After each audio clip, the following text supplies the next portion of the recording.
Hey all, sorry, I know you can't really see that well. Um, so I thought it might be a good opportunity. Well, probably not the best idea to do this right now, but um, at this point in my life,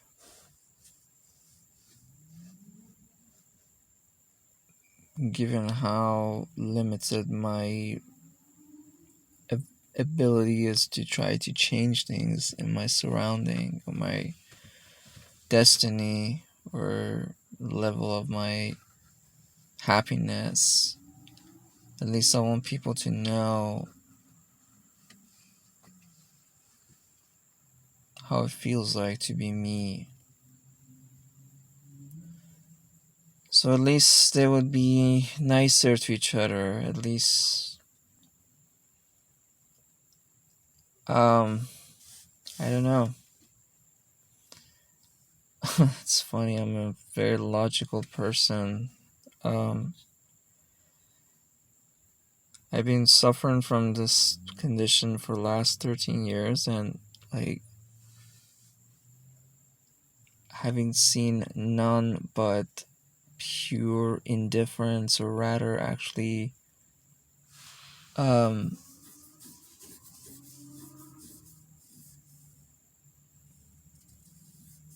rather um, vicious response from society, especially in America, um, to rather sabotage people like myself. I've literally come to the conclusion that to the people, Americans, and perhaps in most other countries, they will have recognized people who have issues like me, be it mental or being physical, and their thing is that somebody who can be successful could be basically a benefit to themselves, or somebody who can be basically who wants to thrive. They nonetheless need a some level of power from the inside, and if they don't have it, um, it's just uh, it's not gonna lead them anywhere to begin with. And well, not that it's not gonna lead them necessarily, I guess. It's just that it's like a failing project. So they just see it most fit to abandon people like us. And it's just maybe just enough so they can go by. Um, so yeah, their belief is that if somebody is going to thrive, they can very likely do that on their own, even without any kind of outside help or assistance, or outside help, if you will. Maybe that argument is correct, but I think still is not good to create this. I mean, the way it is in America, this fascist system is a totally. I mean, if you don't think, if somebody does thinks this system in America towards disabled and old people and people have with psychiatric problems, basically whoever has an inhibition is not fascist. I'm sorry, you just you're you don't know what you're talking about. You obviously lived a life so distant with pure propaganda. You've been exposed to nothing but pure, pretty marketing, public relationship propaganda of America that um, you don't know what you're talking about. Speaking of which, actually, I have to be fair and right here because in this country, actually, if you are good, that is physically and mentally you're capable and you're good together, you can actually be very successful to the way that you will never understand. And you can never imagine that there is even such a system. Even I, for some periods in my life, that whether on my own and or a combination of outside help, I've had relatively maybe a better lifestyle. I find it very difficult to believe that people are living shitty life. It's just a very strange psychological phenomena. It's just like when you feel that power because you have some means of taking care for yourself. Um, it's just hard. It's just so hard to understand why somebody's growing through some kind of a devastation or some kind of shitty life, basically, to say it in the most uh, real way. Really. Sometimes there's only one way to describe shit, and that's just like saying shit. Um, so yeah, but like I said, I'm a very logical person, and I don't think that's right necessarily to abandon us, um, but but I understand. I see where they're coming from. Uh, if that is the logic behind it. So, anyways, today a woman asked me a question about why. This is not the first time, but they asked me a question. They said, "Why, after 36 years, you're still single?" That girl doesn't know that I'm a virgin. Even basically, I've never been in any um, lasting relationship with a new girl. It's funny. I met this. Uh, this happened to me in 2007, and just a few months prior to that, actually, before I ended up having this problem, I actually met this girl who, like myself, she had some other issues, but she was a bit different in terms of the fact that she was, she was rather violent, I guess, in a ways, and she just couldn't contain herself, and she really didn't mind even getting into some troubles for that. So I'm just saying, I'm not actually this. I'm not really saying because I'm trying to tell you that this dissuaded me from pursuing women or creating me some kind of a no shit. I mean, fuck. If you're a man and you got man hormones, that is sexual and as in terms of your romantic and your romantic desire for women, that is your affection and love. You know, you just you will like it's just kind of a by nature you would always pursue women no matter what. But yeah, so this was, however, something that happened. The reason I just said it as fun is that nonetheless I had a very unfortunate or rather wrong start even prior to even falling for this shit. But that was something that happened.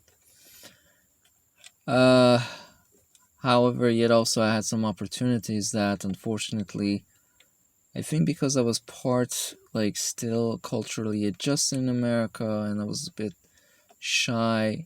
Speaking of which, actually, a lot of that contributed to me later still being a wimp and not be able to get a woman for myself in America. And those probably had nothing to do much to do with even this condition or that much of it, even though this thing put me out totally. So but yeah, and also the fact that I was like really to the stage where like I don't know, just weird. And pardon, you can also even say, you know, if I'm responsible for your, basically, I'm gonna tell you what happens. That so like, I remember it was like last semester that I was actually going to this to the community college, Nova, as we used to call it. It's a Northern Virginia college in basically Northern Virginia, Fairfax County. And there was this Iranian girl that actually she was there's nothing wrong. She was perfect, and we actually, strangely enough, we actually became a bit intimate in terms of like we never exchanged phone number. Like, I mean, imagine the whole thing is like a class, which is like a 3-month length class anyway. So it's not like we. I saw her a couple of times prior to that, but I thought she might be Iranian, but it just then again, because of same fucking shitty miserableness, I never approached her. But in the class we became actually kind of intimate, and like, the exercises we were supposed to do, but I never asked her out.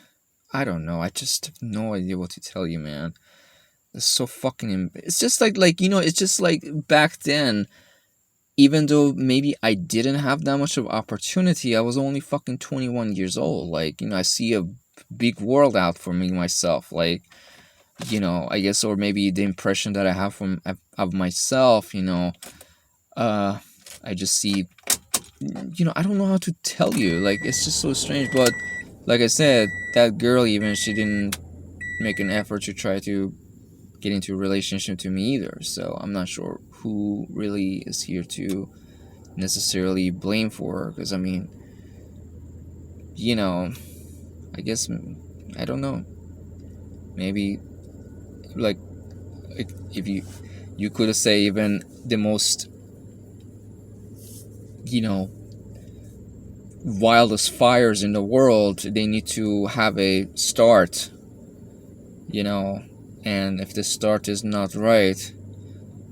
And I understand that someone might say, well, as much as, she might have wanted to be with you, but in her mindset, it would have required you as a guy to make the first move. Speaking of which, funny is that so many times I try to make a move, my first move, with many other girls, and fucking bullshit. Prior to that and after that, and it really kind of gives you the impression.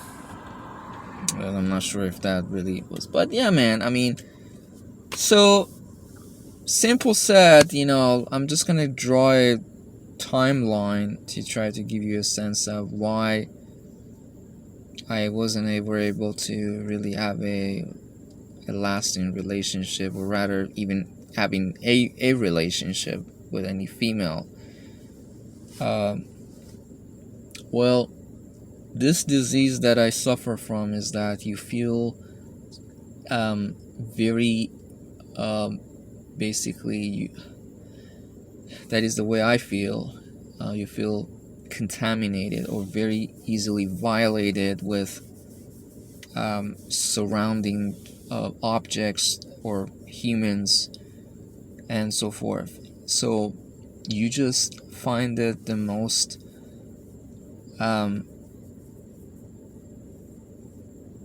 practical response by distancing yourself and isolating yourself. I think that's one way of saying it.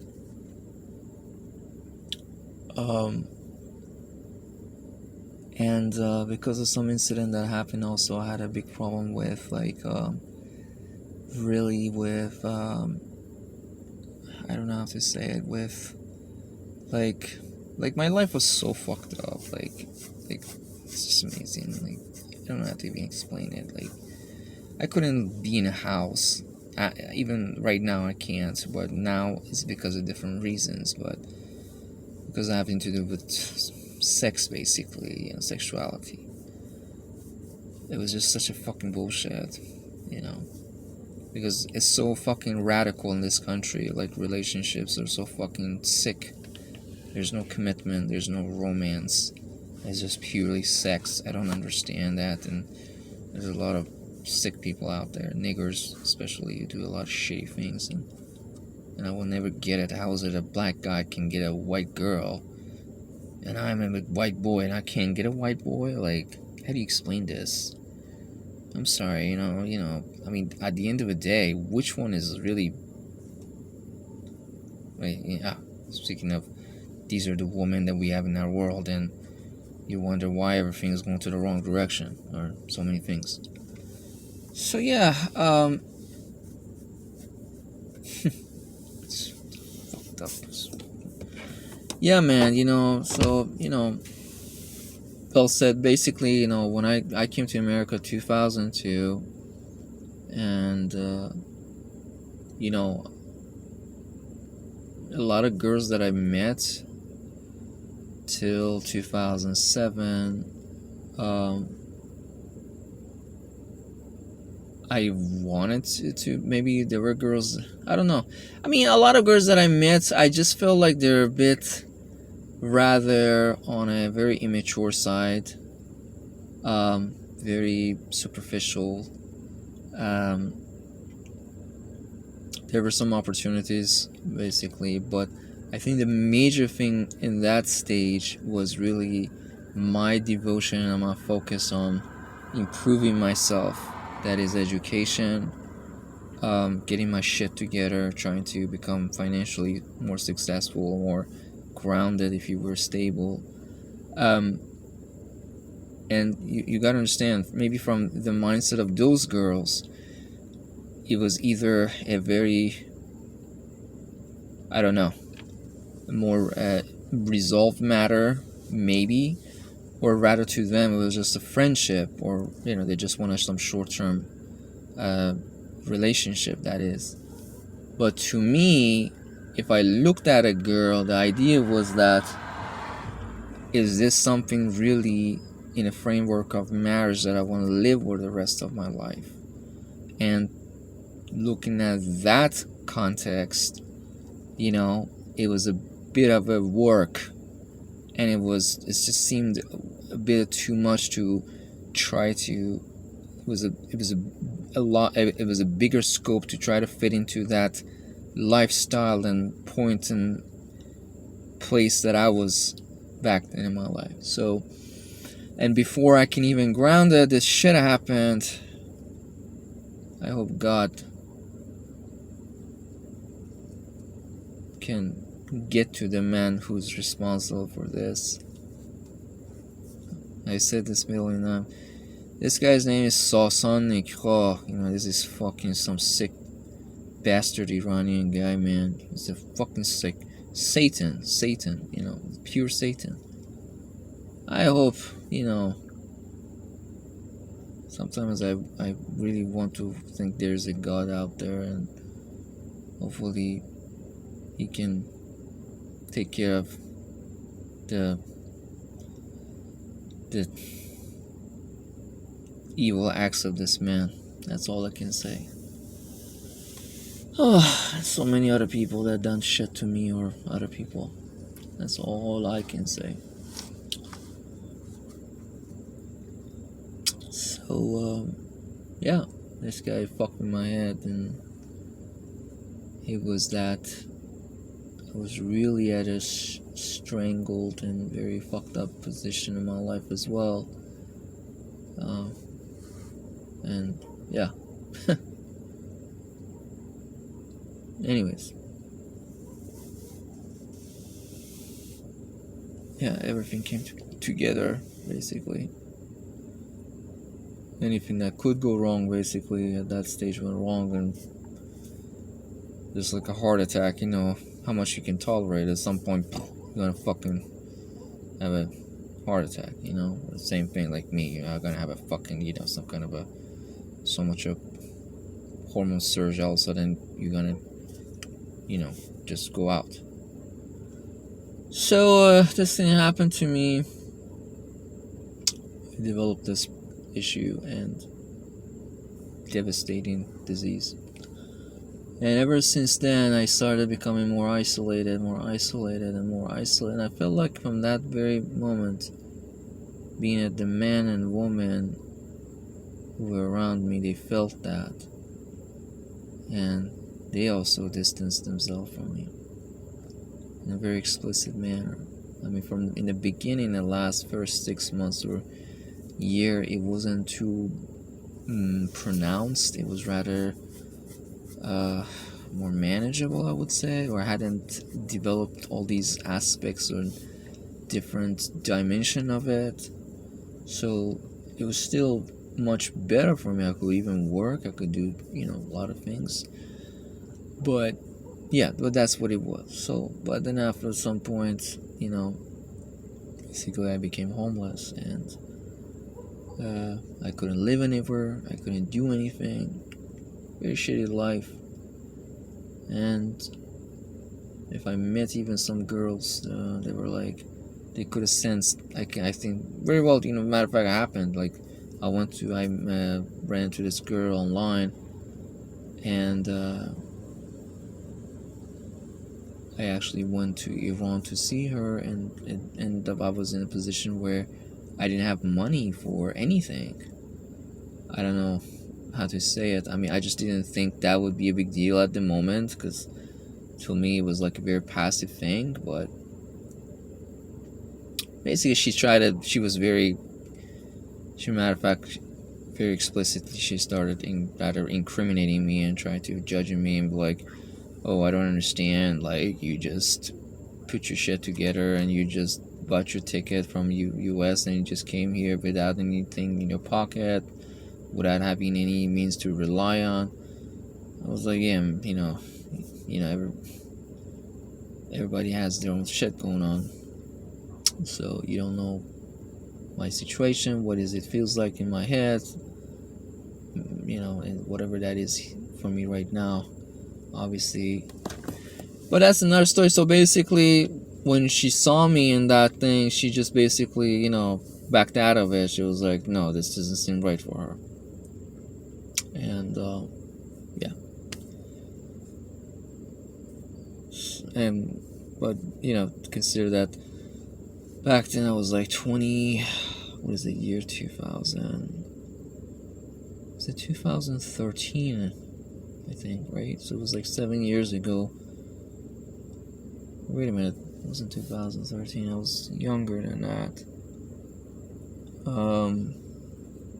don't remember. Was it 2017? 13? So basically, I was 29. I was much younger than what I am right now. And I think I looked much better. I mean, I'm just saying. I know probably in another 4 or 5 years, my face is gonna probably change drastically, but as fucked up as it is, still, in this range of age of 36, still might not be that different. So yeah, I guess I can still feel good about it, I guess, if that's what you want to say. But no, at least my teeth were like, I had a full teeth. Actually, my teeth looked. Matter of fact, speaking of teeth, I remember when I was in US and I sent her one of my pictures. This girl, she was like, she looked at my picture, and she actually said it explicitly. She said, she said, yeah, you have good teeth. That's what she said to me. And I didn't respond to her, but I was like, what the hell does that mean? Like, are you trying to buy a horse or something? Seriously. But I'm not gonna really, necessarily even judge people, because I remember, weird enough, I met one Asian looking girl. She was American, but for some reason her teeth were really fucked up, and hers was like really fucked up. Like mine maybe still is kind of better than hers, the way my teeth are right now. You're like, show us your teeth. So this is my teeth as we speak today. I'm trying to get some set of this veneers that they keep advertising for it. I don't know if it's some kind of a scam or it's real, but I'm trying to get it. So Yeah, but but I'll be honest with you, really, you know, like as much as like when her mouth was closed, she looked okay, but when she opened her mouth, like she looked a bit fucked up. I mean, I wasn't being nasty about it. I didn't tell her like, or I'm just saying, I wasn't being a jerk about it. But really, I'll be honest with you, because of that, at that moment, even though I was fucked up myself at that stage in a different way. Like I said, I was homeless, or didn't have a job, or couldn't have a job. Just like now, I don't have a job. Um, because I can't have a job, because I feel like somebody's controlling me if I'm working and somebody's paying me for it. But I could do work myself on my own, like being an independent agent, or like as a self-employed. That's a whole different thing. But yeah, I just need to find a job that actually I can get more traffic and make more money on it. So yeah, but just basically, I was like a passive, friendship. But I'm just saying, I did that to a girl, so I can kind of understand if some other girl will do that to me. As much as I think, hopefully, maybe there are girls out there who they're a little bit more mature and experiencing their lives, and they know that's not the only thing that they need to look at. But you know, we don't live in a perfect world or anything near that even. And in fact, if anything, superficiality is one thing that's actually growing more and more as we advance in our time, technologically and so forth. So that's the irony of how fucked up our society is, how more fucked up as America and our world has become, as supposedly become well-to-do, and we have a means of being more immature and being more wise, or more aware of what's happening around us. But yeah, sorry for talking too much, but yeah, so basically from 2007, after a year or so, I became homeless, and I stopped. I went to a few times. I went to the clubs in that first year or two.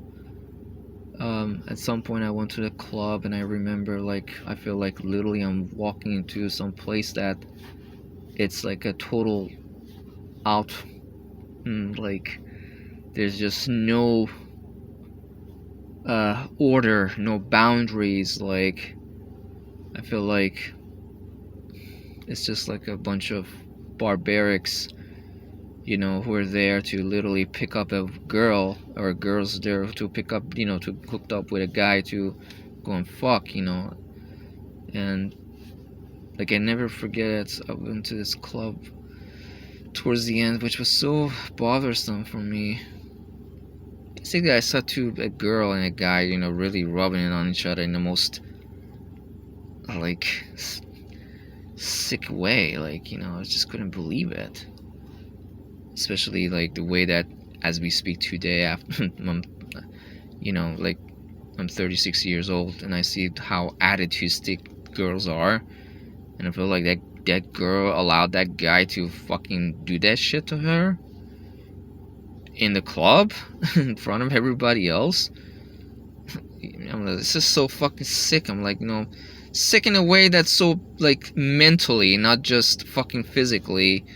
What the fuck is wrong with these girls? And like, they literally, somehow it's okay for them to and this guy, he was not like a hottie necessarily, he was some fucking Indian guy, which was really fucked my head up, which, was like, because I'm not gonna deny it, I kind of have a problem with Indian people, I have a problem with them is that,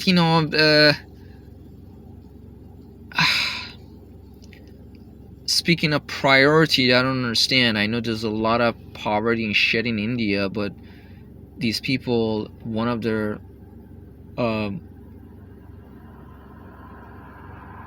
highest thing and biggest issues revolves around sexuality, sex, that is. And that is basically, on top of that, prostitution is a very, very big thing in India. Basically, uh, it's not their fault. I mean, the way this is the way that the people who are ruling over in India, or rather globally, they create this system because they know that's what it works. It's basically a downstream way of controlling the minds of people to maintain them, to keep them as a good, basically, quiet slaves, if you will. Um. Anyways, I don't want to make it a racial matter, or I don't want to make it, but you know, whatever it was, regardless of all that they just said, it just made me feel like, I just don't want to go to clubs anymore. I was like, this is a sick place.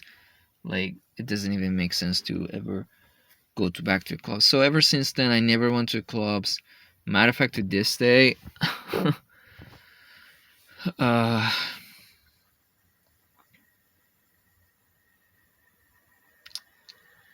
um,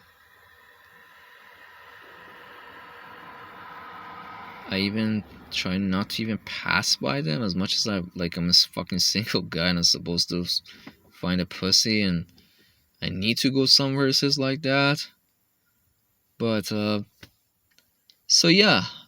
And then the other thing I had over the course of time is I really um developed problem, like always thinking if I'm actually like going after a girl, like I'm doing something illegal, like stalking somebody.